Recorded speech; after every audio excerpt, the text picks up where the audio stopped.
文明の差は人ではなく環境が決めた。10、病原菌、鉄の人類史。第1章、導入。文明の差はなぜ生まれたか。人類は一つの種、ホモ・サピエンスとして地球に広がった。およそ20万年前、アフリカの大地で誕生した私たちの祖先は、火を操り、言葉を交わし、仲間と協力しながら、ゆっくりと世界へと歩みを進めた。彼らが持っていた能力は、遺伝的に見れば大きな違いはなく、どの地域に住んでいた人々も同じように知恵と工夫を備えていた。にもかかわらず、後の歴史を振り返ると、文明の発展には驚くほどの差が見られる。古代エジプトの巨大なピラミッド、メソポタミアの都市国家、ローマ帝国の壮大な道路も、対照的にアメリカ大陸の文明は、スペイン人が到来した時点で、鉄器を知らず、車輪の実用化も進んでいなかった。オーストラリアの先住民は、数万年にわたり、独自の文化を維持したが、農耕や家畜化には至らなかった。なぜこれほどの差が生まれたのか。かつては人種的な優劣によって説明されることが多かった。白人は勤勉で創造的、他の人種は怠惰で未開、そんな偏見が近代まで支配的であった。しかし、現代の研究は、この考えを否定している。人種や DNA に優劣があったわけではない。むしろ決定的な要因は、地理、生態系、資源という環境にあった。例えばユーラシア大陸、そこには小麦や大麦、牛や馬といった栽培や家畜化に適した生物が多く存在した。農耕と牧畜が早く成立した結果、人口が増加し、余剰生産物が生まれ、都市や国家が形作られていった。反対に、アメリカ大陸には大型家畜が少なく、アフリカでは熱帯の病気が農耕の拡大を阻んだ。つまり、人間の能力ではなく、大地が与えた条件が文明の行方を左右したのである。この視点に立つと、人類史は全く違った姿を見せる。銃は偶然に生まれた技術ではなく、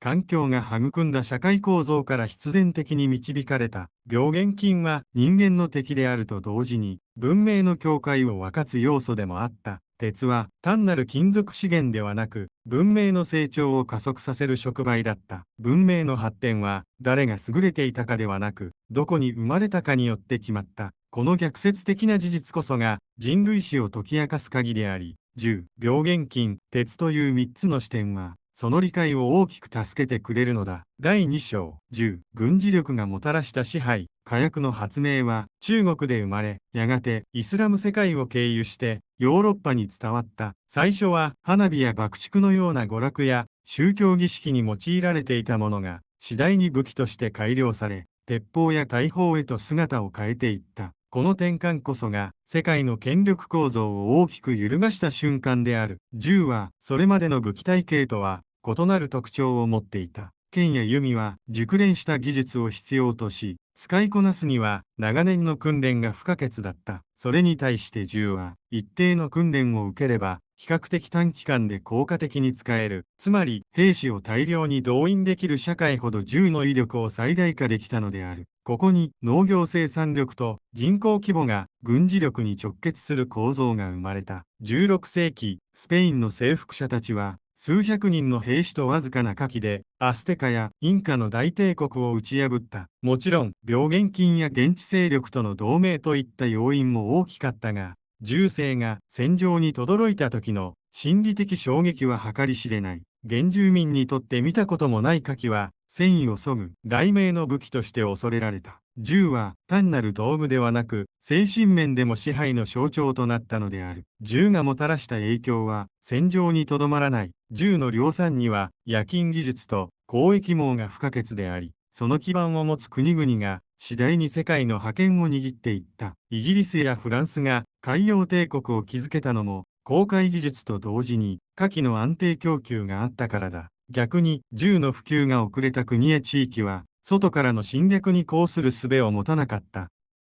さらに銃の存在は国家という制度のあり方も変えた。鉄砲や大砲を整備し、兵士を組織的に運用するには、莫大な財政基盤と徴税システムが必要になる。結果として、近世ヨーロッパでは、中央集権的な国家が成立し、軍事革命が政治構造をも形作った。銃は武器であると同時に、近代国家を生み出す触媒でもあったのだ。要するに、銃の威力は、単なる殺傷能力にとどまらず、誰が国家を作り、誰が世界を支配するかを決定する要因となった。火薬の煙の向こう側にあったのは、文明の命運そのものだったのである。第3章、病原菌、目に見えぬ征服者、人類の歴史を振り返ると、戦争や征服の陰には、必ずと言ってよいほど、病が姿を見せる。剣や銃が人を殺す前に、目に見えぬ病原菌が文明を揺るがしてきたのである。とりわけ劇的なのは、大航海時代におけるヨーロッパと新大陸の接触であった。スペイン人がアメリカ大陸に上陸した時、彼らが持ち込んだ天然痘は瞬く間に広がり、アステカやインカといった巨大文明を壊滅状態に追い込んだ。鉄砲や馬の衝撃よりも、実際には病が人口を激減させ、社会を崩壊させた影響の方が、はるかに大きかったとされる。数百人の征服者が数百万人を屈服させられた背景には、この沈黙の兵器の存在があったのだ。では、なぜヨーロッパ人は病原菌への耐性を持ち、新大陸の人々は持たなかったのか。その理由は、環境にあるユーラシア大陸は家畜化された動物が多く、牛、豚、馬、羊といった家畜と人間が長く近距離で暮らしてきた。その過程で動物由来の病気が人間に広がり、恐ろしい流行病を繰り返す中で、少しずつ免疫を獲得していった。一方、新大陸には大規模な家畜が少なく、病原菌が人間社会に定着する機会も限られていた。そのため、彼らは長い隔絶の歴史の中で免疫を持たず、外から持ち込まれた病に対して無防備であった。これこそが文明間の衝突において圧倒的な不均衡を生んだ理由である。病原菌の影響は新大陸だけではない。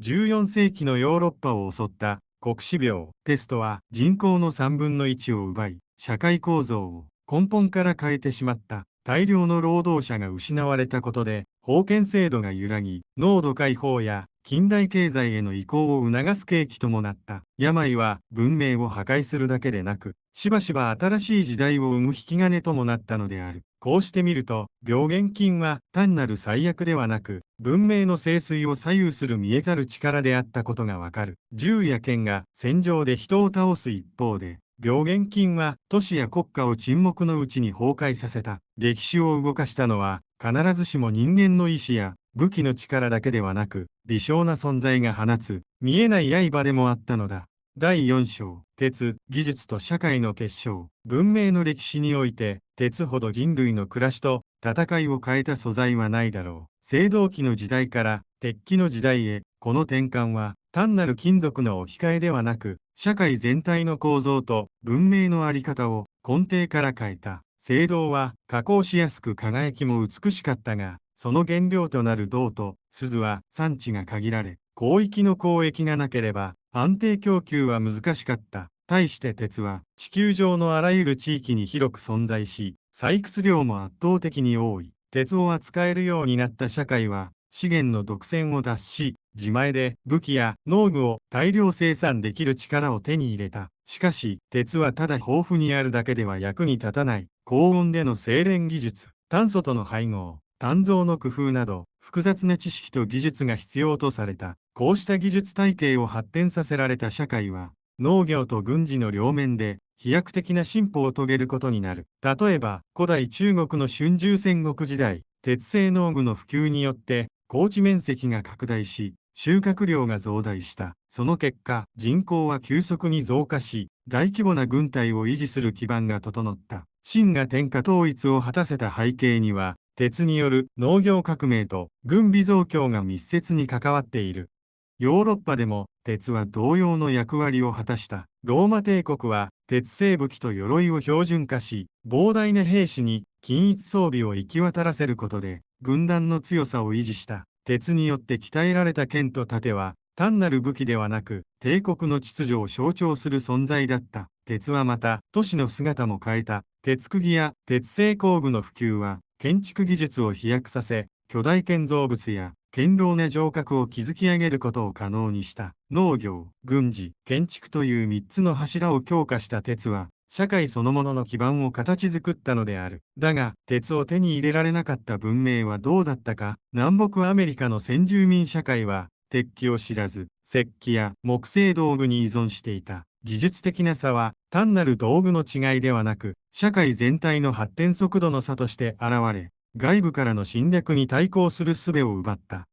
鉄は文明の進歩を加速させる触媒であり、時に文明間の格差を決定づける分水嶺でもあった。銃が力の象徴であり、病原菌が沈黙の征服者であったように、鉄は社会を築く礎として歴史の行方を大きく変えてきたのである。第5章、環境が作る運命、文明の発展を決定づけたのは人間の知能の差ではなく、その文明が立地した環境であった。大地の形、気候の特徴、そこに生息する動植物、これらが社会の在り方や歴史の行方を大きく左右したのである。その象徴がユーラシア大陸とアメリカ大陸の違いだ。ユーラシア大陸は東西に長く広い範囲に同じ緯度帯が広がっていた。気候や日照時間が似通っていたため、小麦や大麦、牛や馬などの動植物は横方向に比較的容易に拡散できた。メソポタミアで生まれた農耕はインドへヨーロッパへ、そして東アジアへと連鎖的に広まり、文明を押し上げていった。一方、アメリカ大陸は南北に細長く伸びており、熱帯から温帯、寒帯まで気候の差が極端に大きい。ある地域で育つ作物が別の地域では全く通用しないこともしばしばだった。さらに、馬や牛のような大型家畜に乏しく、農業生産を拡大する基盤を欠いていた。結果として、技術や農耕の広がりは遅れ、文明の発展速度に大きな差が生まれた。アフリカ大陸もまた、環境の壁に直面していた。サハラ砂漠は文明の交流を阻む巨大な障壁となり、熱帯地域の病原菌は人口の集中と農業の発展を妨げた。交易による技術の伝播は起こったものの、ユーラシアのように一気に文明が広がることは難しかった。このように環境は可能性を決める舞台装置であった。農耕に適した穀物が多ければ、余剰生産が生まれ、人口は増え、国家が形成される。家畜がいれば、労働力と移動手段が確保され、軍事力や交易力も高まる。逆にそれらを欠いた地域は、どれほど知恵に富んだ人々が暮らしていても、大規模文明を築く条件を欠いたのである。この事実は、文明の優劣を人種の差と考える見方を覆す。人類は皆同じ能力を備えていた。ただ立っていた土地が異なり、そこに与えられた環境資源が異なっただけだ。文明の盛衰は、どこに生まれたかという偶然に大きく左右された。銃も病原菌も鉄も全ては環境がもたらした産物であり、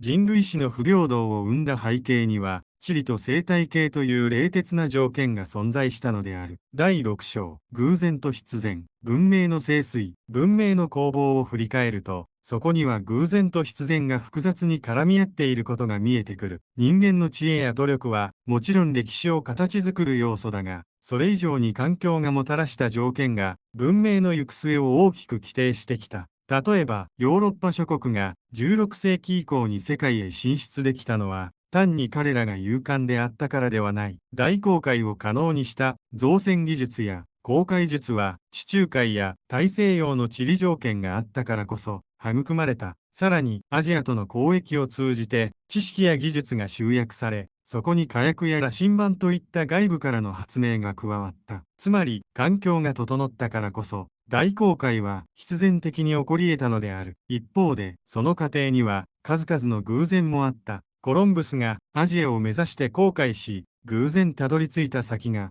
新大陸であったこと。マゼラン艦隊が予想外の航路で地球を一周してしまったこと。こうした偶然の積み重ねがやがて必然のように世界を変えていった。また、文明の衰退においても同じことが言える。ローマ帝国は強大な軍事力と豊かな経済を誇ったが、過剰な領土拡大と内部の腐敗、さらに外部からの侵入により崩壊した。その背景には必然と呼べる制度疲労があった。しかし同時に疫病の流行や気候変動といった偶然の要素が衰退を加速させた。文明の盛衰を考えるとき、人類の歴史は努力すれば必ず発展できるという単純なものではない。環境が与えた条件を活かせるかどうか。偶然の出会いを必然へと変えられるかどうかが鍵となった。銃を手に入れた社会もあれば、病原菌に打ちのめされた社会もある。鉄を自在に操った文明もあれば、資源を欠き、停滞した文明もある。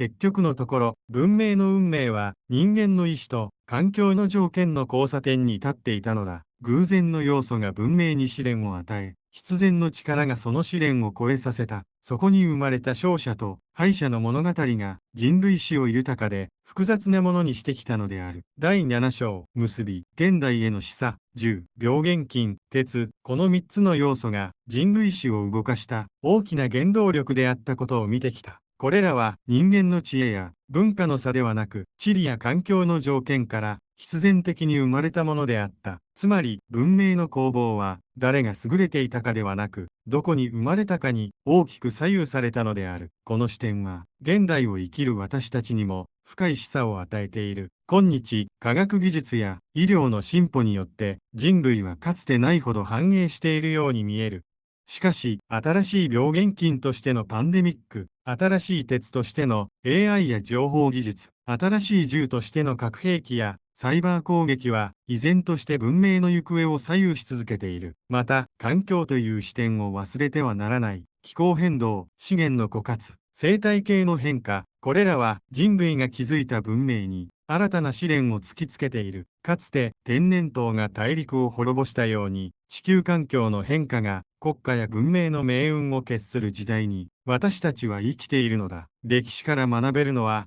環境が人間を支配するという厳しい事実である。しかし同時に、人類は環境の制約の中で工夫し、偶然を必然に変えながら発展してきた。銃を作り、病を克服し、鉄を鍛えて社会を築いたように、私たちもまた未来を切り開く力を持っている。文明の盛衰を単なる過去の物語として終わらせてはならない。それは未来を生きる私たちへの警告であり、希望でもある。10、病原菌、鉄に象徴される環境と人間の相互作用を理解することは、次の時代にどのような選択をすべきかを考える手がかりとなる。結局のところ、文明を築くのも滅ぼすのも人間自身である。しかし、その舞台を整えるのは常に環境であった。そして今、その環境は人類の手によってかつてない速度で変えられている。歴史を学ぶことは、私たちが自らの未来を選び取る責任を意識することに他ならない。ようやく、